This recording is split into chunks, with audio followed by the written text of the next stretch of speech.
Caras telespectadoras, caros telespectadores da Rede Previdência, e a gente sempre atento às questões que interessam aos trabalhadores. E o tema do FGTS está afligindo e, ao mesmo tempo, dando esperança para muitos trabalhadores, para milhares de pessoas no país. Então, fugindo um pouco do estritamente previdenciário, nós convidamos o doutor Aldione Silva, um grande advogado, ele atua na área empresarial, né? E ele é patrono de várias causas judiciais, de várias causas relativas ao FGTS. Então ele está bem por dentro do tema. Olá, doutor Aldione, muito obrigado por ter aceito o convite da Rede Previdência para esclarecer para o nosso público, né, para trazer informações precisas e atualizadas para o nosso público. E eu já vou começando a jogar a próxima pergunta. O STF marcou a data do julgamento do tema relativo ao FGTS, foi? E se marcou, ele pode mudar? Pois bem, mais um prazer estar aqui com o Dr. Ricardo Souza, né, e toda a sua equipe do escritório. É sempre um grande prazer estar participando, né, desse chamado, né, de suas lives com seus clientes e público em geral.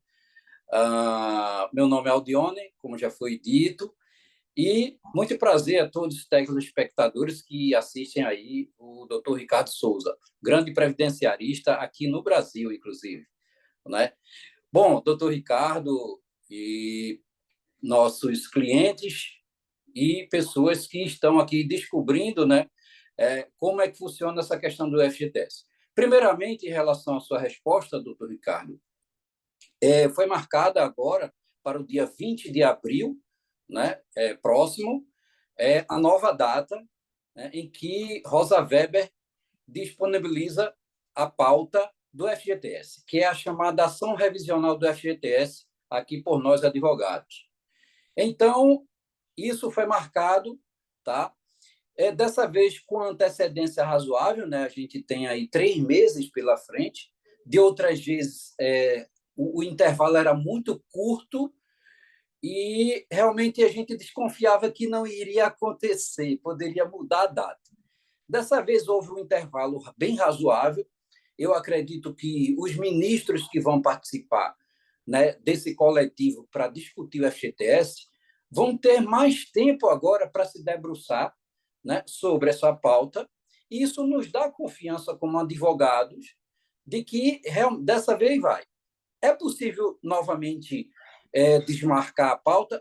É, sim. Outras vezes anteriores, no próprio dia, o Supremo foi lá e tirou de pauta. Mas eu estou confiante que, depois de passada a pandemia, o Supremo agora queira pautar isso, porque o Supremo vem colocando algumas situações, alguns temas antigos que têm demorado muitos anos para ser debatido e ser decidido, e o FGTS é um deles, né? Nós tivemos temas que lograram êxito parcialmente ou totalmente, e que levaram anos. E o Supremo vem anualmente escolhendo algum tema importante, né, e de longos anos que estão ali na gaveta do Supremo. E eu confio, sim, que dessa vez nós teremos essa decisão.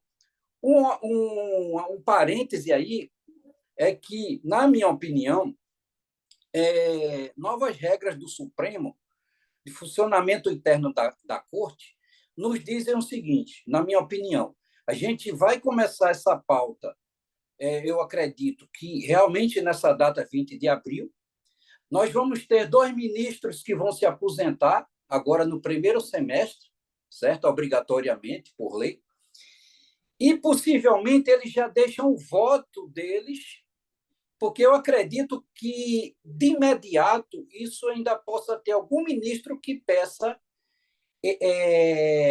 para estudar mais o caso. E aí, pela nova regra do Supremo, ele tem que devolver o processo em 90 dias. Então, acredito que possa não ser que no mês de abril a gente ainda tenha um retorno desse definitivo, mas eu acredito que esse ano é o ano do FGTS. Tomara, doutor Dione, tomara que seja o ano do FGTS com notícias boas, né? Então a gente vai para a próxima pergunta.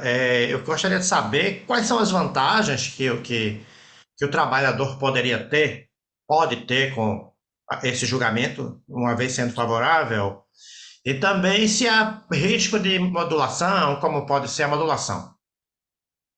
Bom, a vantagem é que essa ação, para se conhecer a vantagem, você precisa conhecer 30 segundos de histórico dela, bem rapidinho. Essa ação foi entrada pelo Partido Solidariedade lá em 2014, certo? E em 2014 até a data de 2019, meandros de 2019, diversos sindicatos no país, advogados, escritórios de advogados, entraram com essa causa também.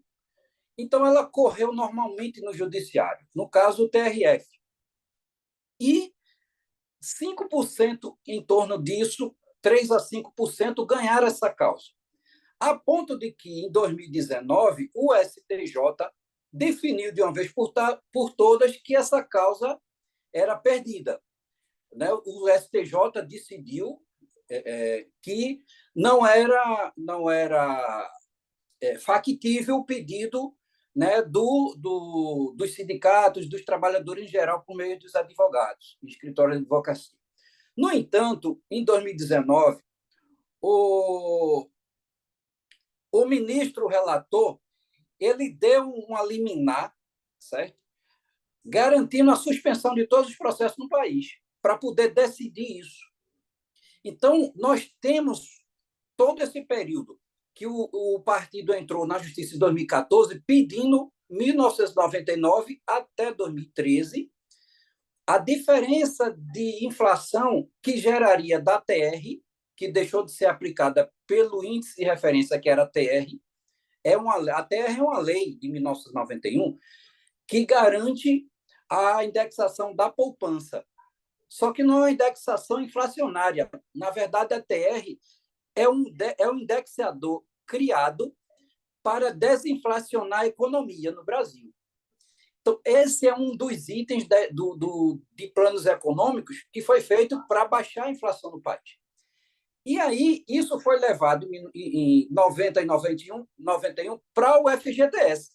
Então, você cria a lei da TR, substitui o BTN, que era o Bônus de Tesouro Nacional, que era o índice que corrigia os contratos, né, de FGTS e outros contratos aqui no país. E aí, esse pedido lá na ação, ele pede o seguinte, ó, essa TR criada, ela funcionou enquanto as taxas inflacionárias eram altas. E aí você tinha uma Selic alta, e por a Selic ser alta, então a TR vinha dando a inflação regularmente, aproximadamente. Só que em 1999 até 2013, e o partido entrou em 2014 com a ação, ele pedisse que todo esse tempo, pelos cálculos, o trabalhador no Brasil estava perdendo mais de 48% de índice inflacionário, numa diferença que dava entre a TR e a média de inflação por outros índices econômicos.